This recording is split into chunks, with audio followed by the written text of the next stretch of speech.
Job's story of faith. In the ancient land of Uz, where golden sunlight warmed the rolling hills and gentle breezes carried the scent of wildflowers, there lived a man named Job. His days were filled with peace and purpose, tending to his vast flocks that dotted the green hillsides like clouds upon the earth. The morning dew would glisten on the wool of 7,000 sheep, and the ground would softly thunder with the movement of 3,000 camels. Job was known throughout the land, not only for his prosperity, but for his kindness and wisdom. His heart was as vast as his fields, and his generosity flowed like the streams that sustained his herds. Each evening, as the sun painted the sky in gentle shades of purple and gold, he would gather his 10 children around him, 7 sons and 3 daughters, blessing them and offering prayers for their well-being.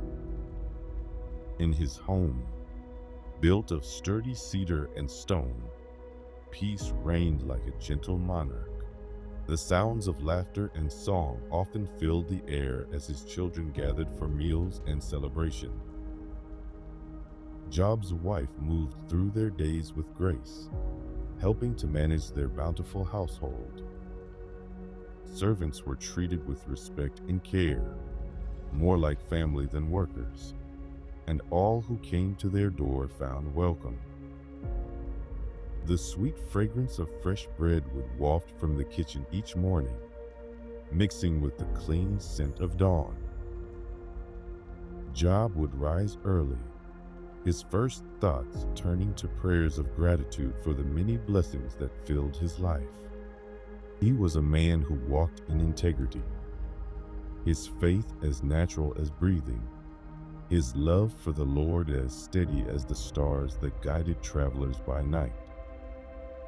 In the heavenly realms, unseen by mortal eyes, the Lord spoke of Job with pride and affection. Among all those who walked the earth, Job stood as an example of pure devotion, someone whose faith flowed from genuine love rather than mere desire for blessing. His righteousness was like a gentle light that illuminated the paths of all who knew him. Yet in the depths of mystery where divine purposes unfold, a test was about to begin. Like clouds gathering slowly on a distant horizon, changes were coming to Job's peaceful world. But even in this, there was purpose, a deeper truth waiting to be revealed through the faithful heart of one who loved God purely. As seasons turned like gentle wheels, changes began to touch Job's tranquil world. One peaceful afternoon, as the sun draped soft shadows across the land, a messenger arrived at Job's home. His sandaled feet were dusty from the road, and his eyes held a weight of sorrow.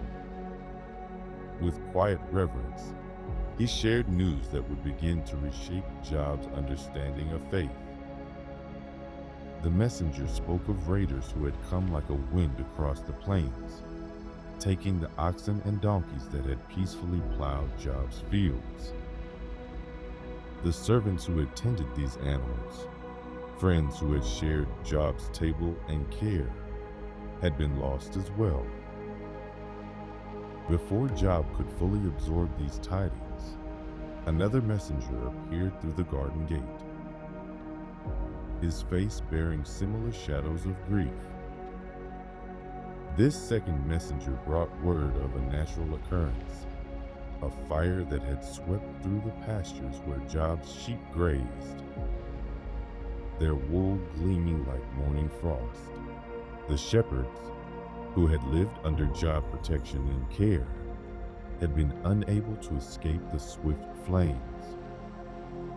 The evening breeze, usually so gentle and comforting, now carried the weight of loss. As the golden light of day continued to soften, a third messenger arrived, speaking of how distant raiders had gathered Job camels into their possession. These beautiful creatures, who had carried trade goods across vast distances, were now gone, along with their caring keepers who had known each animal by name. The sound of camel bells that had once chimed pleasantly across the hills fell silent. Then, as shadows lengthened across the courtyard, the heaviest news of all arrived on the lips of a final messenger. Job's children, his beloved sons and daughters, had been gathered together in celebration at the eldest brother's home. A great wind had come across the desert, touching the house's four corners, and in its passing had taken all of Job's children to their rest. Through each piece of news, Job remained still, like a tree deeply rooted facing strong winds. His heart, though heavy with sorrow, did not turn from its foundation of faith. Rising slowly from where he sat, Jobs moved with quiet dignity toward the place where he normally offered his prayers. The evening air wrapped around him like a gentle shawl as he prepared his spirit for what was to come. In the soft light of dawn, Job arose and went to a quiet place where he could be alone with his thoughts and prayers. His body now bore signs of physical distress, with sores that troubled his rest, yet his spirit remained tethered to hope like a small boat anchored in deep waters. He sat upon the ground, the cool earth beneath him, a reminder of life's constant cycles of loss and renewal. His friends, hearing of his troubles, came from distant places to sit with him in his sorrow. Eliphaz, Bildad, and Zophar arrived as the sun rose one morning, their shadows stretching long across the ground as they approached. When they saw their friend, so changed by suffering, they wept quietly, their tears falling like gentle rain upon the earth. For 7 days and 7 nights they sat with Job in silence, sharing his grief with the quiet dignity of true friendship. The morning dew settled on their cloaks as they kept their vigil, and the stars wheeled overhead in their ancient patterns. In this silence, deeper truths began to stir like seeds awakening in spring soil. Job's friends, meaning well, but understanding little, eventually broke their silence to offer what they believed was wisdom. They spoke of cause and effect, of sin and punishment, their words falling like autumn leaves around Job. Through long days of conversation, as shadows shifted across the ground and birds called softly in distant trees, Jobs maintained his gentle certainty. Though his friends insisted his suffering must be a punishment for hidden wrongs, Job held fast to what he knew in his heart.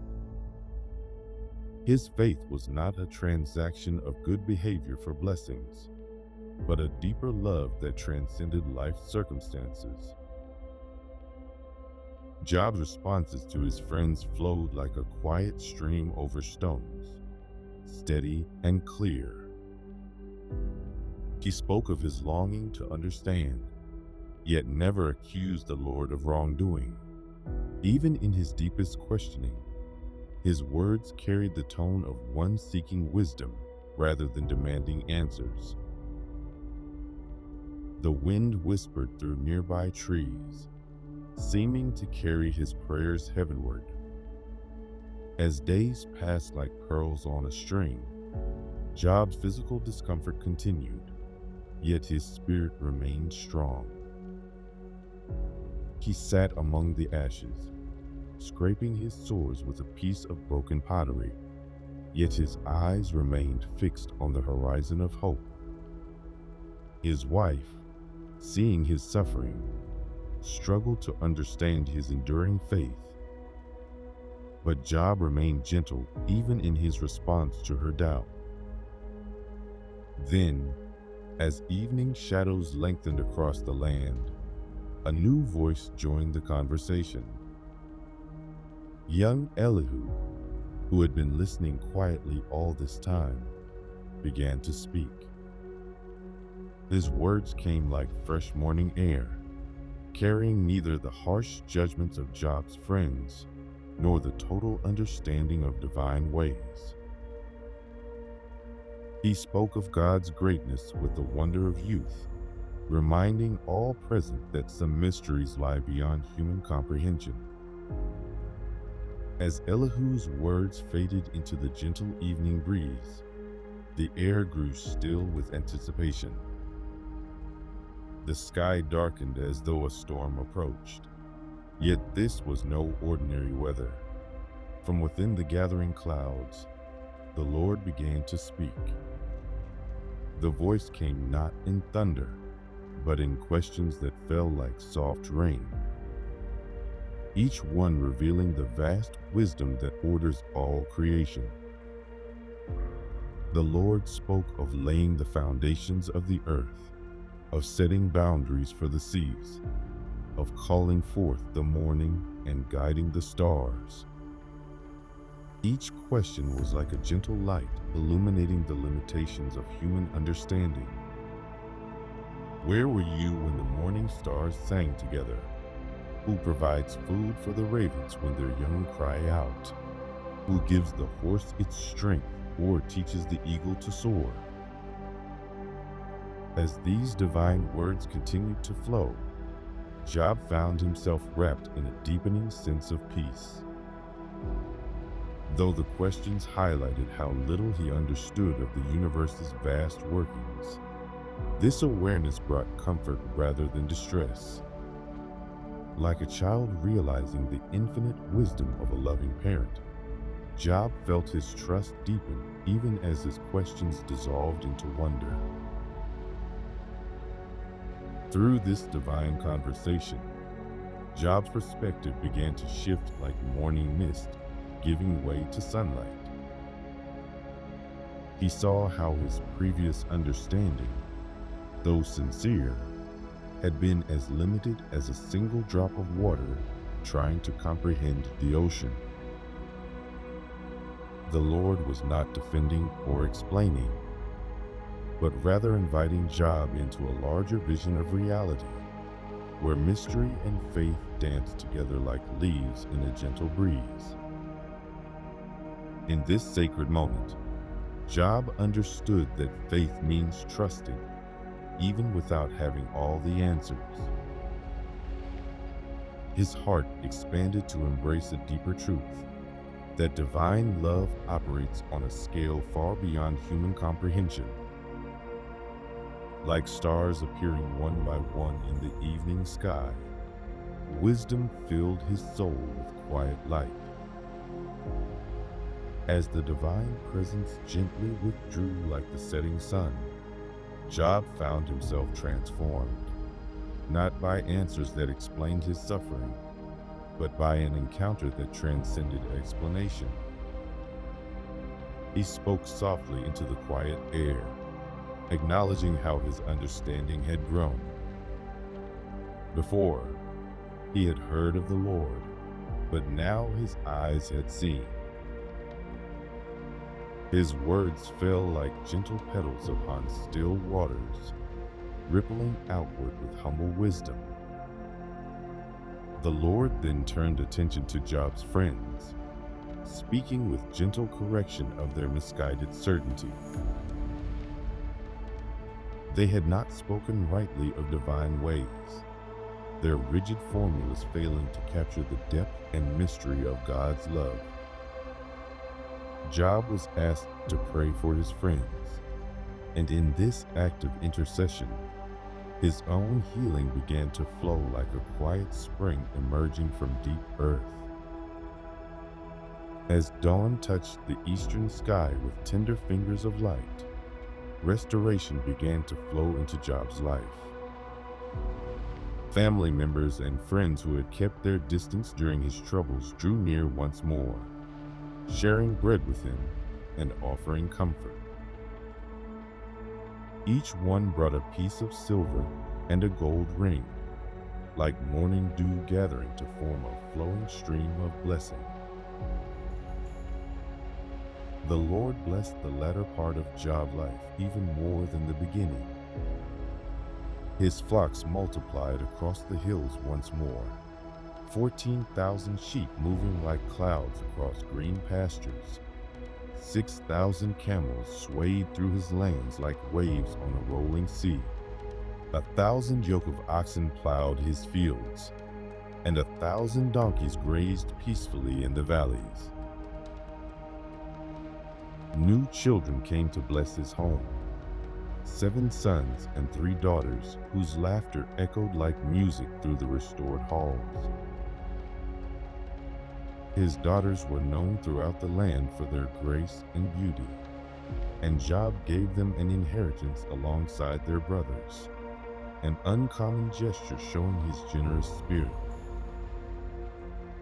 Their names carried meanings of precious things: Jemima meaning dove, Keziah suggesting the sweet fragrance of cassia, and Karen Happuch evoking the beauty of dawn. Job lived to see 4 generations of his family, like a great tree spreading its branches toward heaven. His latter years were filled with a deeper peace. Having learned that faith grows strongest not in the abundance of blessing, but in the valley of shadow,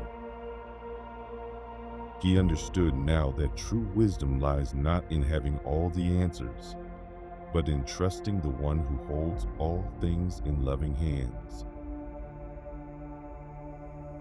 As you rest tonight, let Job's story settle in your heart like evening dew. Remember that even in life's deepest valleys, divine love remains constant as the stars. Your questions and struggles are held in the same vast wisdom that orders the universe, and faith, like a small seed, often grows strongest in the dark.